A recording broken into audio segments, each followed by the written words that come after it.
Good morning. I already need to take my jacket off because it is warming up outside. It's only 38 outside. I haven't checked the temperature in here, but I'm gonna guess it's getting warm quickly. What you see behind me is my tunnel that I put all of my tomatoes, my bigger tomatoes and dahlia cuttings that I just did yesterday, and a few peppers, not much. I was really scared, you guys. We had a hard freeze last night. They were calling for only 30 degrees, but it ended up getting down to 28. And I'm scared to look under here. I took a gamble. Instead of walking all these trays back inside, I tested out my new idea. It's not really my idea. I copied off other people. But I hadn't seen it work for myself before, so we'll see how it went. Everything looks good. Everybody is alive and happy, and I even snuck my temperature thing that thermometer is what a temperature thing is called. I even snuck my thermometer under there so that I could see just how cold it got. Okay, it got down to 28 outside, and inside it only got down to 42. I will take it. You don't really want tomatoes to get lower than 40. They start to get stunted. Really, 40 is too cold. But I live in Indiana. What are you gonna do? So I have a little setup inside. I have one metal rack that I really germinate all of my warm season things inside, and then I move them out. I give them like a week or two under the grow light to let all the stragglers come up that hadn't come up before the other ones. Here's a clip of that.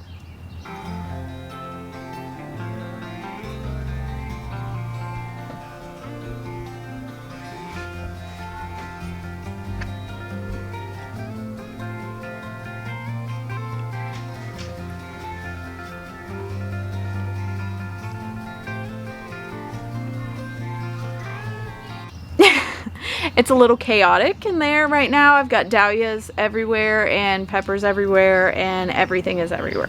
I will tell you what I did.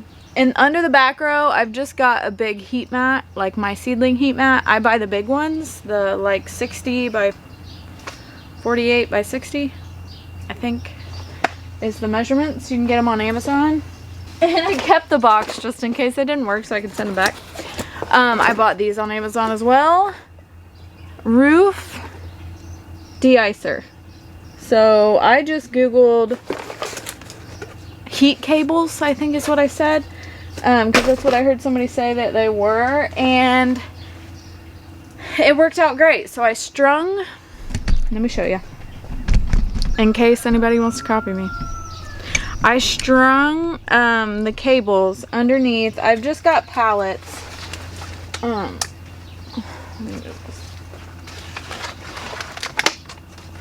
But they're underneath, they're in the gaps of the pallet, and then because it was so cold, I also ran them on top of the wood, just to keep the soil temperature up. And then ideally I would have strung the excess like in the top to kind of heat the air at the top, but I didn't have any way to hang that up last minute, because you know I do everything last minute.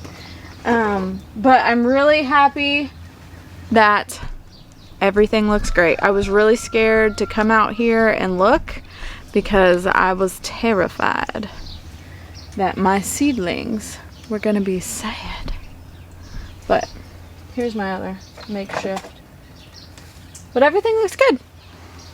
On my to-do list today, I've got to pot up. I started about 1,500 peppers in these soil blocks.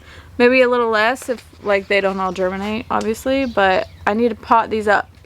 So I wait until they've got at least one set of true leaves. These look like they have some of them 2, some of them 3 sets of true leaves, because it gives a chance for the slow germinators to pop up and germinate, but you really don't want to wait much longer.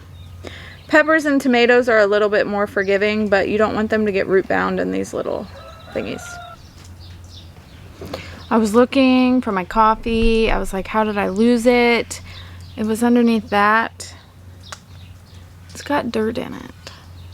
Should I chance it?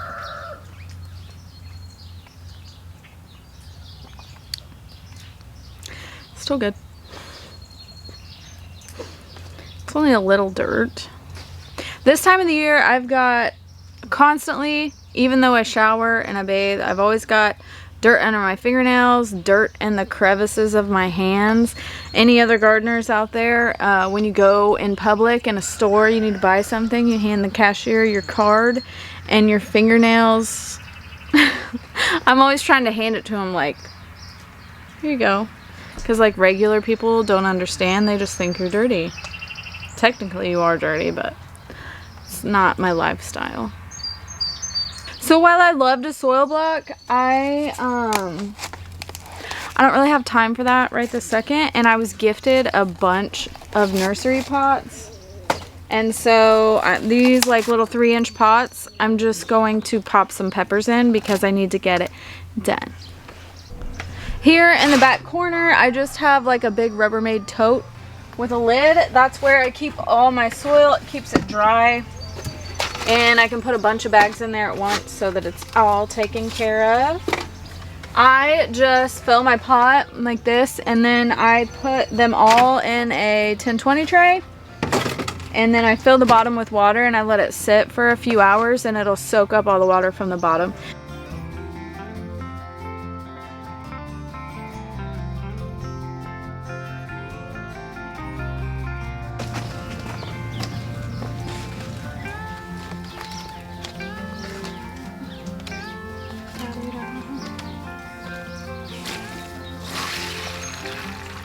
While I let the water soak up in this tray a little bit, I'm going to take you back and show you how I'm setting up my new spring garden beds. Alright, it's 86 in here. Let's see just how hot it gets in the 20 minutes I'm going to be gone with the door shut. Come on, gun. We haven't gotten a chance to put, because we're always rushed in everything we do, but we haven't got a chance to put up the chicken wire on the edges or cut the excess plastic off, but that's fine. We're gonna put chicken wire or some kind of mesh here on the sides. We splurged and got roll-up sides. I'm really happy about it because it's so easy to just crank. Anyway, but to keep the chickens out, because we have majority of our chickens are inside the electric net, but we still have probably 10 to 15-ish that are kind of just wild chickens, and we haven't caught them to put them inside the net yet.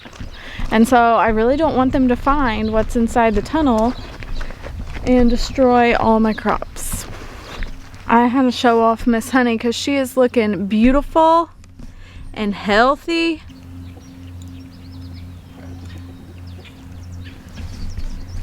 You gonna come over and say hi? In December, I know you better watch out, the fence is hot. Don't bite my finger. After that really cold, I mean it got down to like -45 wind chill here in December. I know you're wondering what I'm doing. Miss Honey had some health issues from that. She kind of looked, like we said, she looked like a Tim Burton character, like she was all bones from just not feeling good. And look at her, looking beautiful, filling out. You're healthy as a lark, aren't you? The cows are over here in kind of a sacrifice pasture area. This is where we keep them all winter so that they don't tear up the good pasture. We just call this the barn lot. There's a little grass in there. It's starting to come back, which is exciting, but we just have to throw hay all winter. So this is my spring garden plot. We bought a 50 by 100 silage tarp. I've said it before in previous videos, but we have a really good Amish community around us, and this was way cheaper than buying it on like Johnny's or Farmer's Friend or anything else. I can't remember what we paid for it, but significantly less than the online shop. But the idea with that was that we could oculate, I can't remember the technical word, but it kills all the, I cannot talk today, you guys. I'm so sorry. I'm stuttering. Anyway, it kills all the vegetation. That was the word I was looking for. Underneath the tarp. And then when you peel it back, you've got a blank slate to plant in. And from that, here's my plan. So I'm going to run the rows this way. Dun, dun, dun. I can't remember just how many it makes. I already did the calculations. But the beds are going to be 50 feet long and 30 inches wide, because most market farming tools are built for 30-inch wide beds, and I just want to keep it easy. Once we move this silage tarp off this area, I'm going to place it down for my next area. So however much I need to expand, I will, and I'll just keep moving the tarp down. I'm also going to try to cover crop this year. And so what a lot of market farmers do is they cover crop, let the cover crop get as mature as they need it to be, and then they kill it with the silage tarp. So that's the route that I'm going. So while this is a giant piece of plastic, and I hate plastic, but it's going to save me a lot of work, and also save the soil from being turned over constantly, because I just don't want to till unless I have to. We are working in this old hay field, as you can see, and it's pretty compacted. So this year I'm going to be utilizing my broad fork and adding tons of organic matter, and then hopefully in the years to come this land is going to be way better than when we started. She has a really bad habit, and it's because I've let her, because I wore bibs all winter so I couldn't feel her claws, but she literally climbs up and like perches on my shoulder. So like this summer